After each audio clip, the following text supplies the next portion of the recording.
ఈ సమయంలో చేరువచ్చిన మీ అందరికీ యేసుక్రీస్తు నామములో వందనాలు తెలియజేస్తుంటున్నాను. మంచిది, కొన్ని నిమిషాలు దేవుని వాక్యాన్ని మనం విందాం. పరిశుద్ధ గ్రంథంలో నుంచి దినవృత్తాంతముల 2వ గ్రంథము 17వ అధ్యాయము 3వ వచనాన్ని ఒకసారి మనం చదువుకుందాం. యెహోవా అతనికి సహాయుడై ఉండగా యెహోషాపాతు తన తండ్రి అయిన దావీదు ప్రారంభమ దినములలో నడిచిన మార్గమందు నడుచుచు. చాలు, ఇక్కడ చూడండి, భక్తుడైనటువంటి యెహోషాపాతు ఎవరి మార్గాలలో నడిచాడంట? దావీదు నడిచినటువంటి మార్గం, యథార్థమైన సత్య మార్గములో, దేవునిని అనుసరించే మార్గములో దావీదు నడిచాడు. దావీదు నడిచిన మార్గములో ఎవరు నడిచారు? యెహోషాపాతు రాజు గారు. 28వ అధ్యాయము 2వ వచనం చదవండి ఒకసారి.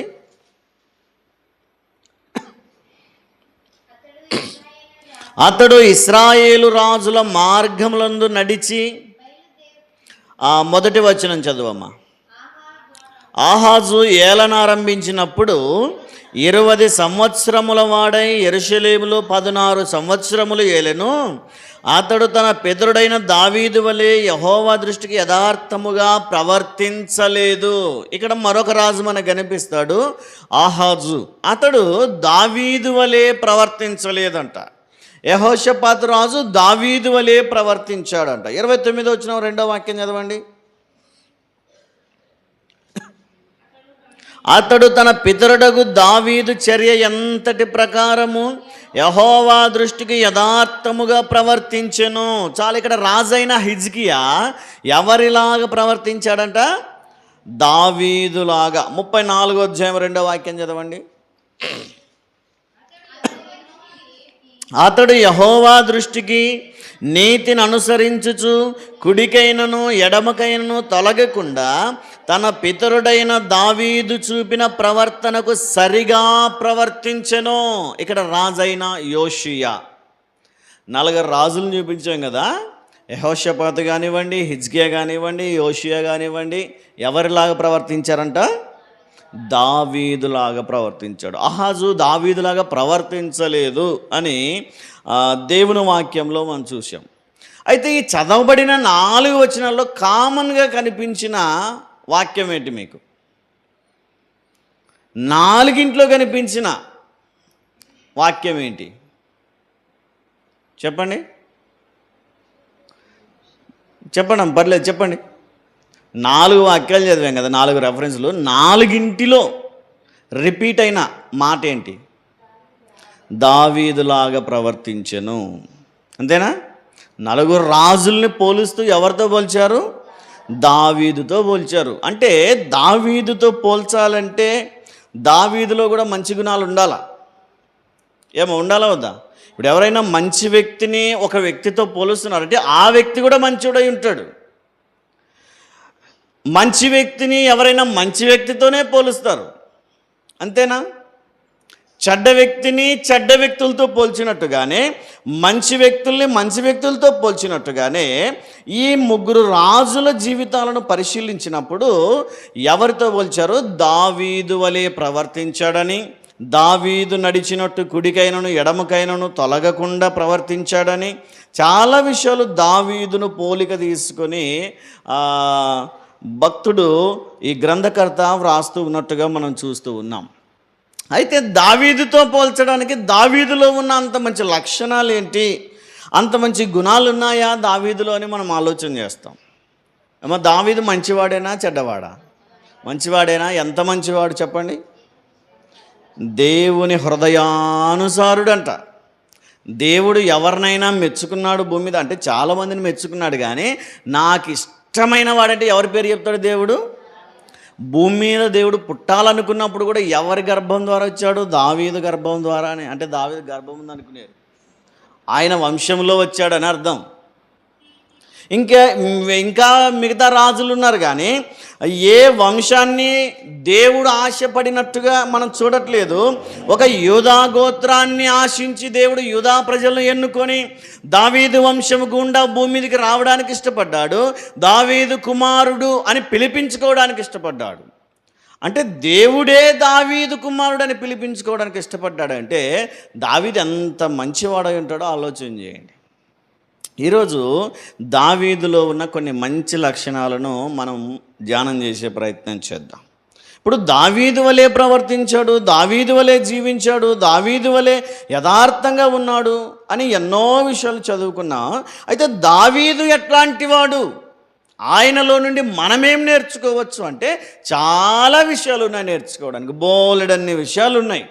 అయితే మన సమయాన్ని బట్టి కొన్ని విషయాలను మనం ఆలోచన చేసే ప్రయత్నం చేద్దాం.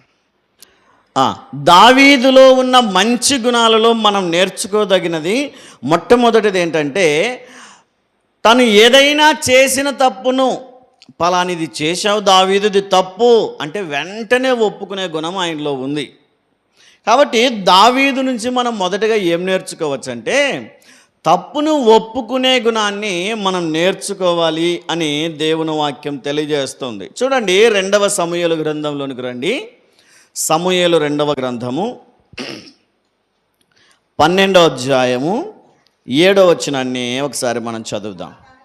నాతాను దావీదును చూచి ఆ మనుష్యుడవు నీవే అంటున్నాడు. ఇక్కడ చూడండి, నాతాను అనే ప్రవక్త దావీదు దగ్గరకు వచ్చి అంటున్నాడు, ఇదిగో రాజా దావీదు, మన మన మన రాజ్యంలో ఒకడు తప్పు చేశాడు. ఏం తప్పు చేశాడంటే, తన పొరుగువాని భార్యతో పాపము చేసి ఆమె కోసం తన భర్తను చంపించాడు. ఇది భయంకరమైన పాపం ఇది అని చెప్పి దావీదుతో మాట్లాడుతుంటే దావీదు అంటాడు, ఆ మనుష్యుడు ఎంతటి వాడైనా సరే వాడిని చంపేయాల్సిందే అంటాడు. కానీ అసలు జరిగిన వాస్తవం ఏంటంటే, ఆ పాపం చేసింది ఎవరు? దావీదే. ఇప్పుడు నాతాను అంటున్నప్పుడు దావీదు మనసుకు ఎలిగింటది, ఓహో ఈ తప్పు చేసింది నేనే, నా జాతకం నాకే చెప్తున్నాడు అనుకున్నాడేమో కదమ్మా. ఎవరైనా చేసిన తప్పు చెప్పిన వెంటనే ఒప్పుకోవడానికి ఇష్టపడం. ఎందుకంటే మనం మానవులం కదా. మానవ స్వభావం ఎట్లాంటిదంటే అంత ఈజీగా ఒప్పుకోం. ఏదైనా చిన్న దొంగతనం చేసిన పిల్లల్ని అడగండి, ఒరేయ్ నువ్వు తీసావా అంటే లేదు లేదు నేను కాదంటాడు. ఇంకొంచెం యవ్వన వయసులో వచ్చిన పిల్లల్ని అడిగినా యవనస్తులను అడిగినా లేదండి నేను అట్లాంటి వాడిని కాదంటారు. ఇంకా వయసు వచ్చిన పెద్దలను అడిగినా ఎట్లా కానొస్తా నీ కంటికి అంటాడు. ముసలోళ్ళని అడిగితే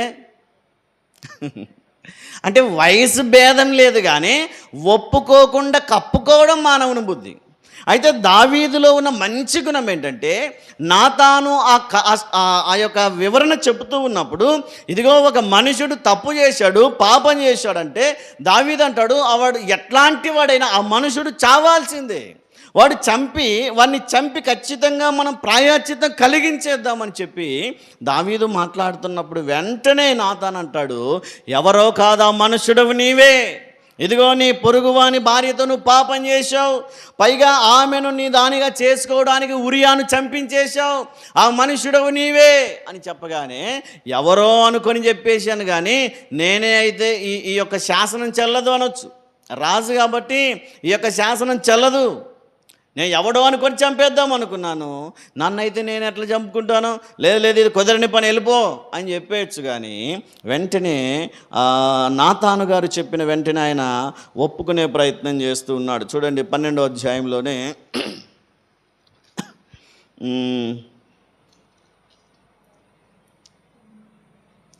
13వ వచనం చదువుదాం ఒకసారి. నేను పాపము చేసి తినని దావీదు నాతానుతో అనగా, నాతాను నీవు చావకుండునట్లు యెహోవా నీ పాపమును పరిహరించెను. వెంటనే ఒప్పుకుంటున్నాడు, ఇదిగో అయ్యా పాస్టర్ గారు, నేనే ఆ పాపం చేసిన దుర్మార్గుని, నేనే ఆ తప్పు చేసినటువంటి వ్యక్తిని నేనే, ఇదిగో నేను ఒప్పుకుంటున్నాను, నేను పాపం చేశాను, దేవునికి వ్యతిరేకంగా ప్రవర్తించాను, ఏదో లోకాశలకు లోబడిపోయి శరీర సంబంధమైన ఆశలకు లోబడిపోయి ఆ పాపం చేసిన మూర్ఖుని నేనే, దయతో నన్ను క్షమించమని దేవుని దగ్గర అడగవా, నేను ప్రార్థన చేస్తానని చెప్పి పశ్చాత్తాపడిన వెంటనే దేవుడు అతని పాపం ఏం చేశాడంట, పరిహరించెను. అంటే దాన్ని క్షమించేశాడు, దాన్ని రద్దు చేసేశాడు. ఈరోజు దావీదు వలె జీవించినటువంటి రాజుల ప్రవర్తనలో మనం కూడా నేర్చుకోవచ్చు. వారిలాగా మనం కూడా మంచి సాక్ష్యం సంపాదించుకోవాలంటే దావీదు లాంటి గుణాలు మనలో కూడా ఉండాలి. ఏమో ఉండాలా వద్దా? దావీదు మంచివాడంటాం, దావీదు గొప్పవాడంటాం. మరి మనం కూడా దావీదులాగే దేవునికి ఇష్టకరంగా జీవించాలంటే మొదటిగా దావీదులో ఉన్న గుణాన్ని మనం నేర్చుకోవాలి. అదేంటంటే ఒప్పుకునే స్వభావాన్ని అలవాటు చేసుకోవాలి. వెంటనే ఒప్పుకోవడం మానవునికి ఇష్టం ఉండదు. మానవ స్వభావం ఒప్పుకోదు. మానవ పుట్టిన ఏ మనుషుడు వెంటనే ఒక్క మాటకు ఒప్పుకోడు. నేను కాదు అంటాడు. ఇంకా తప్పు బయటపడిన తర్వాత ఏం చేయలేక చేతగాక అవునండి నేనే అంటాడు. అప్పుడు ఏం లాభం లేదు ఒప్పుకొని. కానీ మొదట ఒప్పుకుంటాం చూడు, అది తగ్గింపు గుణం, అది ఒప్పుకునే గుణం. అయితే దేవుని వాక్యంలో మనం చూస్తున్న సామెతల గ్రంథము 28వ అధ్యాయం 17వ వచనంలో మనం చదవగలిగితే చూడండి, సామెతల గ్రంథము, అతిక్రమములను దాచిపెట్టువాడు వర్ధిల్లడు, వాటిని ఒప్పుకొని విడిచిపెట్టువాడు కనికరమును పొందుతాడు. ఒప్పుకున్న వెంటనే దేవుని కనికరం దావీదు మీదకి వచ్చినట్టుగా ఈరోజు మనం కూడా ఏదైనా దేవునికి వ్యతిరేకంగా ప్రవర్తించినా, వ్యతిరేకంగా మాట్లాడినా, వ్యతిరేకమైన ఆలోచనలు చేసినా ఏం చేయాలంటే దైవ సేవకుల ద్వారా కానివ్వండి, వాక్యం ద్వారా కానివ్వండి, మైకులో వాక్యం వింటున్నప్పుడైనా కానివ్వండి, ఏం చేయాలి? దేవుని వాక్యం హెచ్చరించిన వెంటనే ప్రభు నేనే ఆ తప్పు చేశాను, ఇక నుంచి చేయకుండా జాగ్రత్త పడతాను ప్రభు అని చెప్పి ఒప్పుకునే గుణాన్ని, ఒప్పుకునే లక్షణాన్ని మనం కూడా కలిగి ఉండాలని దేవుని వాక్యం తెలియజేస్తుంది. కాబట్టి దావీదు దగ్గర నుంచి మనం నేర్చుకోగలిగే మొదటి గుణం ఏంటంటే ఒప్పుకునే గుణం లేదా ఒప్పుకునే లక్షణం మనం కలిగి ఉండాలని దేవుని వాక్యం తెలియజేస్తుంది. రెండవదిగా ఆయన దగ్గర నుంచి మనం ఏం నేర్చుకుంటామంటే అక్కడే 12వ అధ్యాయంలోనే 16, 17 వచనాలు చదువుదాం చూడండి.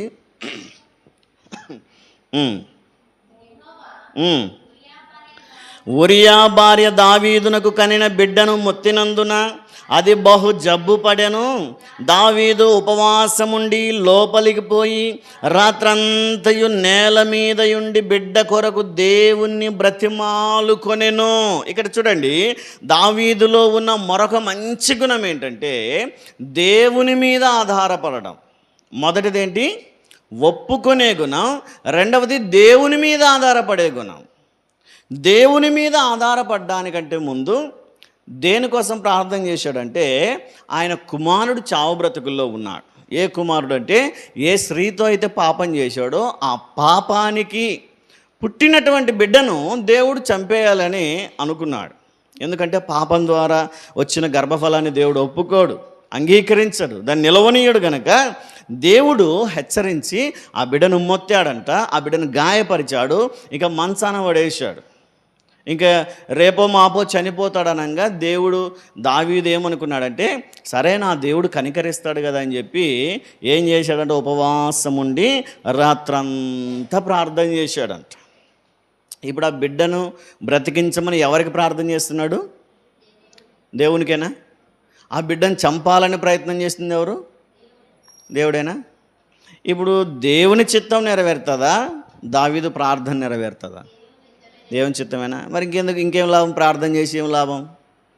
అంటే దేవుడే చంపాలనుకుంటున్నాడు, అయినా అదే దేవునికే ప్రార్థన చేస్తున్నాడు. అదే ఆయనలో ఉన్న మంచి గుణం ఏంటంటే ఏ దేవుడైతే మొత్తాడో ఆ దేవుని మీద కోపం రావట్లేదు ఆయనకి. ఇప్పుడు మనం ఉన్నాము, ఎంత చర్చికి వచ్చి భక్తిగా జీవించినా ఇంకా నష్టమే జరుగుతుంది అనుకోండి, మనం ఏమనుకుంటాం? ఇంక ఈ దేవుడు చాలు అనుకుంటాం. అంతేనామ్మా? ఇంక ఈ దేవుడు చాలు, ఏ దర్గాకైనా ఉదంపండి, అడవి కట్టించుకుని తాయెత్తు కట్టించుకుని ఉదంపండి అనుకుంటాం. ఏంటంటే ఇంక ఈ దేవుడు చాలు, ఇంక ఈ దేవుడు చేత కాలేదు అనుకుంటాం. లేదా చర్చికి పోయిన తర్వాతే నా భర్తకి ఇట్లా అయ్యింది, లేదా చర్చికి పోయిన తర్వాతే నా కొడుకు ఇట్లా అయ్యింది అని దేవుని మీద బాధతో వేరే మందిరాలకు వెళ్ళే వాళ్ళు ఉన్నారు, వేరే గుళ్ళకు గోపురాలకు మసీదులు దర్గాలు తిరిగే వాళ్ళు ఉన్నారు. అయితే దావీదు దేవుని మీదే, దేవుడే బాధపరిచినా దేవుని మీద బాధపడకుండా మళ్ళా దేవుని దగ్గరికి వస్తున్నాడు. ప్రభువా నీవే బాధపరిచావు, నీవే బాగు చేస్తావు. అంతేనా? మనమైతే ఏమనుకుంటామంటే ఈ ఒకసారి నేనే ఎప్పుడైనా వాక్యంలో కొంచెం ఘాటుగా హెచ్చరించాను అనుకోండి, ఇంక నాతో మాట్లాడతారా? ఒక వారం మాట్లాడిసి పెడతారు. ఇంక ఈసారి అన్నీ నా గురించి చెప్తాడు, ఈసారి అన్నీ మా గురించి అంటే అంటే హెచ్చరించిన దైవ సేవకునితోనే మాట్లాడడం కొన్నిసార్లు. కానీ దావీదు కొడుకునే దేవుడు చంపాలనుకున్నా సరే ఎవరి దగ్గరికి వెళ్తున్నాడు? మరలా దేవుని దగ్గరికే వెళ్తున్నాడు. యోబు భక్తుడు అంటాడు ఒక మాట చూడండి, యోబు గ్రంథము ఒకసారి 5వ అధ్యాయము 18వ వాక్యం. ఆయన గాయపరచి గాయమును కట్టును, ఆయన గాయము చేయును, ఆయన చేతులే స్వస్థపరచును. ఈ మాట వినండి. యోబు భక్తుడు ఈ గ్రంథంలో మాట్లాడుతూ ఆయన ఏమంటున్నాడంటే, దేవుడే గాయం చేస్తాడంట, మరలా దేవుడే బాగు చేస్తాడంట. ఇది న్యాయమే. మనం ఏదైనా తప్పు చేసినప్పుడు, మనం ఏదైనా పాపం చేసినప్పుడు దేవుడు మనల్ని శిక్షిస్తాడు. శిక్షిస్తాడు. మరలా మనం పశ్చాత్తాపడి ప్రార్థన చేసిన వెంటనే మరలా ఎవరు ఓదారుస్తారు మనల్ని? మరలా దేవుడే. మనల్ని శిక్షించేది దేవుడే, మనల్ని బాధపరిచినా దేవుడే, మనల్ని బాగు చేసిన దేవుడే. ఈ విషయం దావీదు గారికి బాగా అర్థమైపోయి, నా కొడుకుని చంపాలనుకున్నది దేవుడే అయినా అదే దేవుడే మరలా బాగు చేస్తాడని అదే దేవుని దగ్గరికి వెళ్ళి ఏం చేస్తున్నారు? రాత్రంతా ఉపవాసం ఉండి బ్రతిమాలుతున్న ప్రార్థన కాదు, బ్రతిమాడడం అంటే ఎట్లుంటుందో ఆలోచన చేయండి ఒకసారి. ఏడుస్తున్నాడు, కన్నీరు పెట్టి దుఃఖపడుతూ ఉన్నాడు. ప్రభువా, నన్ను క్షమించావు, నా కొడుకును కూడా క్షమించు, నా కొడుకును బతికించు అని ఎంత ఏడ్చాడంటే ఇంచుమించు 7 రోజులు ఉపవాసంతో ప్రార్థన చేశాడంట. 7వ రోజున చనిపోయాడు బిడ్డ చనిపోయేంత వరకు చేస్తూనే ఉన్నాడు. అంటే దేవుని మీద కోపం రాలేదు. ఈ దేవుడే కదా నా కొడుకుని ఇట్లా చేసింది, ఈ దేవుడే కదా నా కొడుక్కి పరిస్థితి తీసుకొచ్చింది అని దేవుని మీద బాధపడాల్సింది పోయి ఇప్పుడు మరలా దేవుని దగ్గరికి వచ్చి బ్రతిమాలుతున్నాడంటే, మన జీవితాల్లో కొన్నిసార్లు మనం చేసిన పాపానికి నష్టం కలిగినా, కష్టం కలిగినా, ఇబ్బంది కలిగినా, అనారోగ్యం కలిగినా ఏం చేయాలా? మరలా దేవుని దగ్గరికే రావాలా, మరలా దేవుని మీదే ఆధారపడాలి. కాబట్టి దావీదు దగ్గర నుంచి మనం ఏం నేర్చుకుంటామంటే, దేవుడు గాయపరిచినా సరే మరలా దేవుని మీదే ఆధారపడ్డాం. దావీదు నుంచి మనం నేర్చుకోగలిగే ఒక మంచి గుణం ఏదైనా ఉందంటే, గాయపడినా సరే నష్టపోయినా సరే మరలా దేవుని మీదే ఆధారపడ్డం దావీదు దగ్గర నుంచి మనం నేర్చుకుంటాం. మూడవదిగా మనం చూస్తాం చూడండి, మొదటి సమూయేలు గ్రంథము 17వ అధ్యాయము 4వ వచనం చదువుతాను చూడండి ఒకసారి. గాతు వాడైన గొల్యాతు అను శూరుడొకడు ఫిలిస్తీయుల దండులో నుండి బయలుదేరుచుండెను. అతడు 6 మూల జానడు ఎత్తు మనిషి, అతని తల మీద రాగి శిరస్రానం ఉండెను. అతడు యుద్ధ కవచము ధరించి ఉండెను. ఆ కవచము 5,000 తులముల రాగి ఎత్తుగలది. ఇక్కడ చూడండి, ఇక్కడ ఒక సమస్య ఎదురైంది ఇశ్రాయేలు ప్రజలకి. ఏంటా సమస్య? ఫిలిస్తీయులలో నుంచి గాతు పట్టణపు వాడైన గొల్యాతు అనేటువంటి ఒక శత్రువు దేవుని బిడ్డల మీదకి వచ్చి యుద్ధం చేయడానికి సవాలేస్తున్నాడు. వాడు ఎంత ఎత్తున్నాడంటే ఈ టాప్ హైట్ ఉన్నాడంట. ఎంత ఎత్తు? దీని ఎత్తున్నాడంట. ఉంటారా ఎవరైనా అంత ఎత్తు మనుషులు ఉంటారా? ఉంటారు. ఫిలిస్తీయులలో 5 పట్టణాలు, ఫిలిస్తీయుల పట్టణాలు, ఫిలిస్తీయుల సర్దారులు అన్నీ 5 పట్టణాలు. ఫిలిస్తీయులు మ్యాక్సిమం చాలా ఎత్తు మనుషులు. అందులో గొల్యాతు మరీ ఎత్తైన వాడు. ఈ జెండాలు తగిలేయంట వాడు నిలబడితే. అంతెత్తు ముందు దావీదు ఇంత ఎత్తున్నాడు, ఒక 17 ఏళ్ళు 18 ఏళ్ళ పిల్లోడు. అంటే ఇక్కడ దావీదుకి ఆ యుద్ధంలో పోరాడగలిగే ధైర్యం, దేవుని మీద విశ్వాసం, దేవుని మీద నమ్మకం దావీదులో మనం చూస్తాం. అంత ఎత్తైన శత్రువు కళ్ళ ముందున్నా సరే అతడేమంటాడంటే 17వ అధ్యాయంలోనే 11వ వచనం చదవండి ఒకసారి. సౌలును ఇశ్రాయేలులందరూ ఆ ఫిలిస్తీయుని మాటలు వినినప్పుడు బహుభీతిలైరి. ఇశ్రాయేలులందరూ ఏమైపోయారంట? బహుభీతిలైరి అంటే భయపడిపోయారు, ఇంకా వణికిపోతున్నారంట. ఇంత ఎత్తున్నాడు, ఇంత లావు ఉన్నాడు, ఒక్క దెబ్బతో చంపేస్తాడేమో, వాడిని మనం గెలవలేము, వాడి ముందు మనం ఓడిపోతామని చెప్పి భయపడి దాక్కున్నప్పుడు దావీదు చిన్నవాడైనా ఏమంటున్నాడు చూడండి. 32వ వచనం చదవండి ఒకసారి. ఈ ఫిలిస్తీయుని బట్టి ఎవరి మనస్సును కృంగ నిమిత్తము లేదు, మీ దాసుడనైన నేను వానితో పోట్లాడుదునని దావీదు సౌలుతో చెప్పెను. ఏమంటున్నాడు సౌలుతో? నేను పోట్లాడుతాను వాడితో. ఇంత చిన్న బాలునికి అంత ఎత్తైన మనిషితో పోట్లాడడానికి ఎంత ధైర్యం ఉండాలో ఆలోచన చేయండి. ఎంత ధైర్యం ఉంటే యుద్ధం చేయడానికి అంత ముందుకు వస్తాడు. ఫిలిస్తీన్లందరూ ఏమైపోయారంట? 11వ వచనం ప్రకారం బహుభీతులైరి.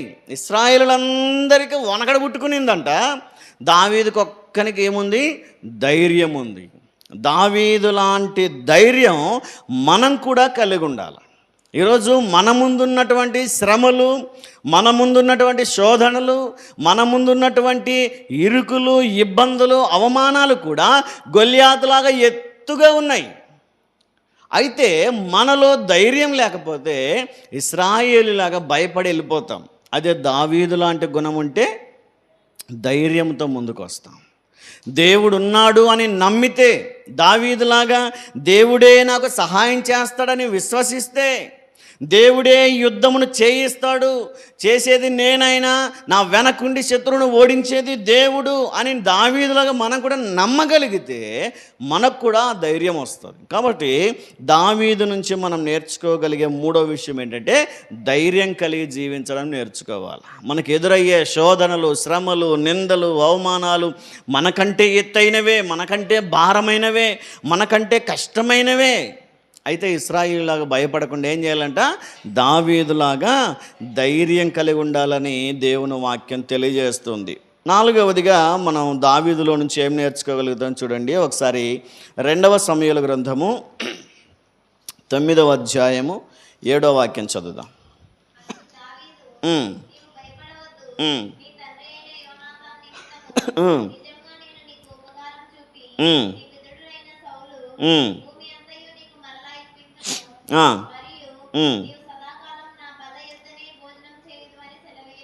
ఇక్కడ చూడండి, యోనాతాను కుమారుడైన మెఫీబోషేతు.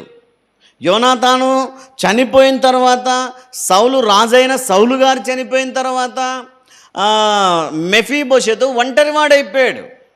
ఇక నాకు దిక్కెవ్వరు లేరు అనుకుంటున్నాడు. కానీ దావీదు తన స్నేహితుడైన యోనాతానును బట్టి మెఫీబోషేతుకు ఉపకారం చేస్తూ ఉన్నాడు. అంటే ఏం ఉపయోగం లేకపోయినా ఒకప్పుడు వాళ్ళ నాన్న చేసిన సహాయానికి ఇప్పుడు ఏం చేస్తున్నాడు?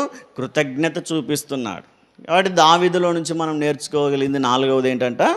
కృతజ్ఞత కలిగి ఉండడం నేర్చుకోవాలి. దావీదుకున్నంత కృతజ్ఞత బైబిల్లో ఇక మరి ఎవరికి మనం చూడమేమో. ఎంత కృతజ్ఞత కలిగిన వాడంటే కీర్తనలలో దేవునికి ఎంత కృతజ్ఞతలు చెల్లించాడో, ఎంత స్తుతించి ఆరాధించాడో మనం చూడగలుగుతాం. 103వ కీర్తనలో 2వ వచనంలో మనం చదివితే ఆయన అంటాడు, ఇదిగో దేవుడు చేసిన ఉపకారములలో దేనిని మరిచిపోవద్దని తన ప్రాణముతో ఆయన మాట్లాడుకుంటూ తన ప్రాణమునకు హెచ్చరిక చేస్తూ ఉన్నాడు. 103వ కీర్తన 2వ వచనం చూడండి. నా ప్రాణమా యెహోవాను సన్నిధించుము, ఆయన చేసిన ఉపకారములలో దేనిని మర్చిపోవద్దు. దేవుడు చేసిన వాటిని కొన్ని మనం మర్చిపోతూ ఉంటాం. దేవుడు చేసిన అన్ని జ్ఞాపకం పెట్టుకొని థ్యాంక్స్ చెప్పడం చాలా తక్కువ మన జీవితాల్లో. కానీ దావీదు లాంటి గుణాన్ని మనం కలిగి ఉండాలంటే నాలుగవదిగా ఆయనలో నుంచి మనం ఏం నేర్చుకోవాలంట? కృతజ్ఞత కలిగి. దేవుడు ఏం మేలు చేసినా మర్చిపోకూడదు. దేవుడు ఏం చిన్న సహాయం చేసినా మర్చిపోకూడదు. కొన్నిసార్లు అనుకుంటాం ఇంత దానికి కూడా ప్రార్థన చేయాలనుకుంటాం, ఇంత దానికి కూడా ప్రార్థన చేయాలా, ఏదైనా పెద్ద సహాయం అయితే చేస్తామనుకుంటాం. కానీ ఆ చిన్న చిన్న వాటిలోనే కొన్నిసార్లు మనకు ఆపదలు పొంచి ఉంటాయి. కాబట్టి చిన్నదైనా పెద్దదైనా దేవుడు చేసే ప్రతి మేలుకు మనం కృతజ్ఞత చెల్లించాలా. అందుకే దేవుని వాక్యంలో మనం చూస్తాం.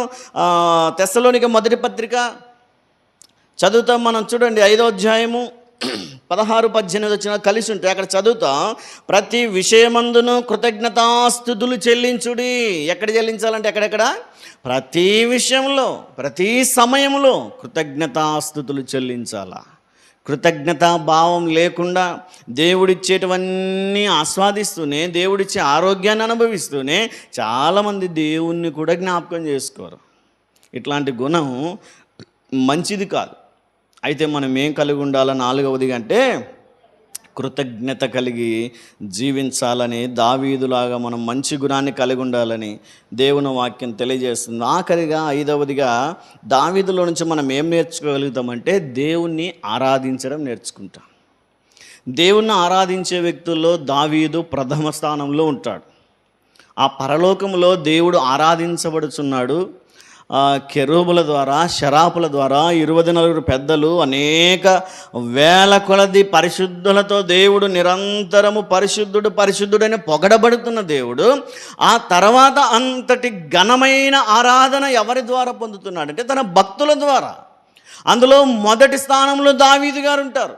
ఇంచుమించు 70 కీర్తనలలో 50 కీర్తనలు దేవుని ఆరాధిస్తూనే ఉంటాయి. పైగా మనం 23వ కీర్తన మనం చదువుతాం. మొదటి నుంచి ఆఖరి వరకు చూస్తే దేవునిని ఆరాధించడం, దేవుని కీర్తించడం, దేవునిని పొగడడం, దేవుని మహిమ ఎలాంటిదో, దేవుని కాపుదల ఎలాంటిదో, దేవుని రక్షణ ఎట్లాంటిదో దావీదు భక్తుడు ఆరాధిస్తూ దేవునికి కృతజ్ఞతాస్తుతులు చెల్లించాడు. ఒకసారి మందసాన్ని తీసుకొని వస్తున్నారు. కిర్యాత్యారీము నుండి పొలంలో ఆగిపోయిన వైభోదేవి ఇంటి దగ్గర నుంచి దావీదుపురమునకు మందసాన్ని తీసుకెళ్తున్నప్పుడు ఆయన నాట్యం చేస్తున్నాడంట. ఏం చేస్తున్నాడు అంటే డ్యాన్స్ వేసుకుంటూ తీసుకెళ్ళిపోతున్నాడంట. ఒక రాజు స్థానంలో ఉన్న వ్యక్తి డ్యాన్స్ వేస్తాడా?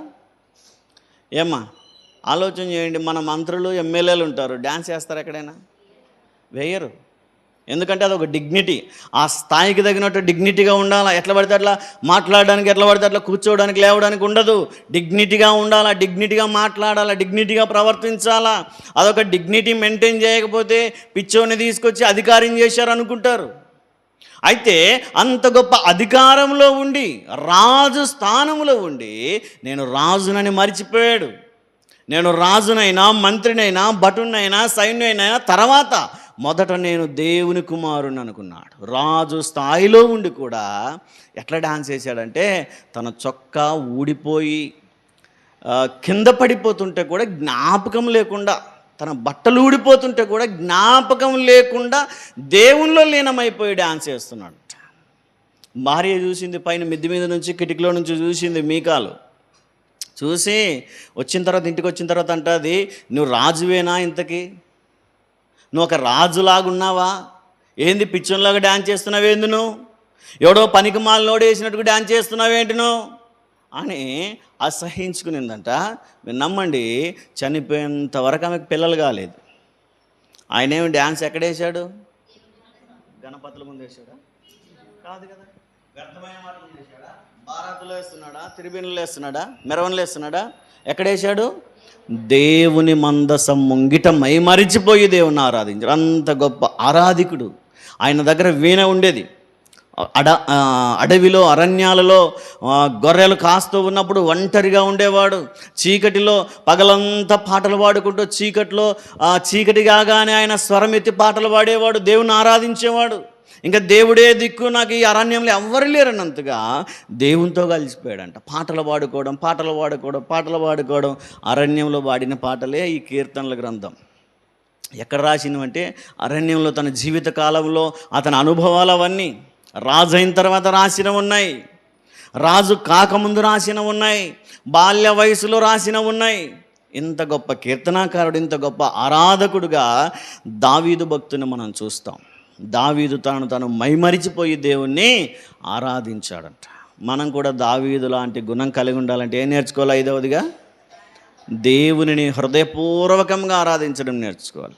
మనం ఆరాధన చేసేటప్పుడు కళ్ళోటే మూసుకుంటాం, నోరు తెరదు మనం కదా. నోరు తెరిచి స్తుతి చెల్లించండి అమ్మ అంటే కూడా మనకు నోరు రాదు.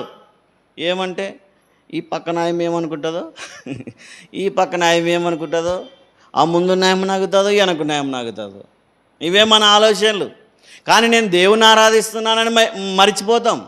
అయితే చుట్టూన్న వాళ్ళందరినీ మరిచిపోయి దేవుడు చూస్తున్నాడు అని ఏకాంతంగా హృదయపూర్వకంగా దేవుని ఆరాధించడం నేర్చుకుంటే దావీదు లాంటి గుణం అది. చెప్పండి ఒకసారి. 5 చెప్పాను గుణాలు, దావీదు యొక్క మంచి గుణాలు. 5 గుణాలు చెప్తారా? మొదటిగా ఒప్పుకునే గుణం, రెండవదిగా దేవుని మీద ఆధారపడే గుణం, మూడవదిగా ధైర్యం కలిగి జీవించడం, నాలుగవదిగా కృతజ్ఞత కలిగి ఉండడం, 5వదిగా దేవునిని ఆరాధించడం. కాబట్టి మనం కూడా దావీదు వలె జీవించాలి, దావీదు వలె ప్రవర్తించాలంటే ఈ 5 సద్గుణాలు, ఈ 5 మంచి లక్షణాలు కలిగి మనం కూడా దేవునికి నమ్మకంగా జీవించుదాం. దేవుడు అటువంటి కృప మనందరికీ అనుగ్రహించునుగాక. ఆమేన్. ప్రార్థన చేసుకుందాం. కళ్ళు మూసుకునండి. ఆఖరి ప్రార్థన ఆశీర్వాదంతో మనం ఈ కూడికను ముగించుకుందాం.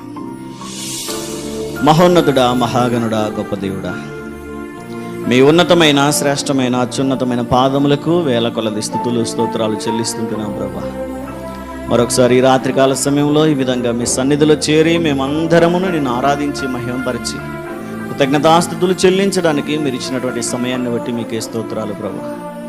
వాక్యము ద్వారా మీరు మా అందరితో మాట్లాడినందుకు స్తోత్రాలు. నిజముగా దావీదును మీరు ఎంతగా ఇష్టపడ్డారో, దావీదు భక్తుని మీరు ఎంతగా ప్రేమించారో దానికి కారణం తండ్రి అతనిలో ఉన్న మంచి లక్షణాలేనని, అతని లాంటి ప్రవర్తన మేము కూడా, అతని లాంటి లక్షణాలు మేము కూడా కలిగి ఉండాలని మీరు మాతో మాట్లాడినందుకు స్తోత్రాలు ప్రభా. మేము కూడా దావీదు వలె ఏదైనా తప్పు చేసిన వెంటనే ఒప్పుకోగలిగే మనస్సును మాకు దయచేయమని ప్రార్థిస్తుంటున్నాం. మీ ద్వారా గాయపడినా, మీ ద్వారే బాధించబడుతున్నా సరే మరలా మీ మీదే ఆధారపడగలిగే గుణమును మాకు అనుగ్రహించమని ప్రార్థిస్తుంటున్నాం. కృతజ్ఞత కలిగిన గుణాన్ని, ధైర్యం కలిగిన గుణాన్ని, మిమ్మల్ని ఆరాధించగలిగే గుణాన్ని, దావీదులో ఉన్న సద్గుణాలన్నీ మేము నేర్చుకోగలిగే, దావీదు లాంటి సత్ప్రవర్తన, యథార్థమైన ప్రవర్తన, నీతి, పరిశుద్ధమైన ప్రవర్తన కలిగి జీవించడానికి, నీ హృదయానుసారులుగా, నీకు ఇష్టానుసారముగా మేము జీవించడానికి మాకు కూడా అటువంటి కృపను దయచేయమని ప్రార్థిస్తుంటున్నాం. విన్నవారందరి హృదయాలలో ఈ వాక్యమును ఫలింపజేయమని ప్రార్థిస్తుంటున్నాం. ఎందరైతే మైకు ద్వారా ఇంటి దగ్గరే కూర్చొని విన్నారో వారి హృదయాలలో కూడా ఈ వాక్యము నూరంతలుగా ఫలించడానికి మీరే కృప చూపించమని ప్రార్థిస్తుంటున్నాం. ఈ రాత్రికాల సమయంలో ఆసక్తితో చేరువచ్చిన బిడ్డలందరినీ మీరు దీవించి ఆశీర్వదించమని యేసుక్రీస్తు వారి అతి శ్రేష్టమైన నామములో మిక్కిలి వినయముతో అడిగి వేడుకొని పొందుకొని ఉంటున్నాము తండ్రి. ఆమేన్.